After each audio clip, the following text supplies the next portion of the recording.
Kovur MLA Vemireddy Prashanti Reddy పట్ల అసభ్యకరంగా దూషించాడన్న కేసులో ఈరోజు మాజీ ఎమ్మెల్యే నల్లపరెడ్డి ప్రసన్నకుమార్ రెడ్డి విచారణ జరుగుతుంది. కొద్దిసేపటి కిందటే ఆయన నెల్లూరు రూరల్ డీఎస్పీ కార్యాలయానికి హాజరవ్వడం జరిగింది. తొలిత ఆయన కోవూరు పోలీస్ స్టేషన్కి హాజరు కావాలని కూడా నోటీసులో జారీ చేయడం జరిగింది. అయితే ఈరోజు ఉదయం 10 గంటలకు కోవూరు పోలీస్ స్టేషన్కి నల్లపరెడ్డి ప్రసన్నకుమార్ రెడ్డి హాజరు కావాల్సి ఉంది. అయితే అక్కడ పోలీస్ స్టేషన్ వద్దకు పెద్ద ఎత్తున వైఎస్ఆర్సీపీ కార్యకర్తలు నాయకులు హాజరవడంతో అక్కడ లా అండ్ ఆర్డర్ ప్రాబ్లం వస్తుందన్న దృష్ట్యా వెంటనే ప్రసన్నకుమార్ రెడ్డికి నెల్లూరు రూరల్ డీఎస్పీ ఫోన్ చేసి కోవూరు పోలీస్ స్టేషన్కి వద్దు, నేరుగా నెల్లూరు రూరల్ డీఎస్పీ కార్యాలయానికి రమ్మని కూడా కోరడం జరిగింది. ఆయన కరెక్టు 10 గంటలకు నలుగురు న్యాయవాదులతో పాటు ఆయన నేరుగా డీఎస్పీ కార్యాలయానికి రావడం జరిగింది. డీఎస్పీతో పాటు మరికొంతమంది పోలీస్ అధికారులు కూడా ఉన్నారు. మరికొద్ది సేపట్లో కూడా విచారణ ప్రారంభిస్తున్నారు. అసలు ప్రశాంతి రెడ్డిని ఎందుకు దూషించాల్సి వచ్చింది,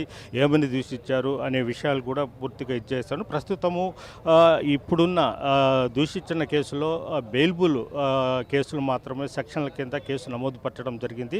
అయితే ఆయన విచారణ అనంతరం అది ఆల్టర్ చేసి ఏమైనా నాన్ బెయిల్బుల్ కేసులు పెట్టే అవకాశాలు కూడా లేకపోలేదని కూడా కొంతమంది చెప్తున్నారు. ప్రస్తుతము డిఎస్పీ కార్యాలయం వద్ద పెద్ద ఎత్తున వైఎస్ఆర్సీపీ శ్రేణులు అదేవిధంగా నాయకులు ఇక్కడికి రావడం జరిగింది. అయితే డిఎస్పీ కార్యాలయం వద్ద గేటు వద్దే నిలిపివేశారు. ఎవరిని లోపలికి రానికుండా ఇక్కడ చేస్తున్నారు.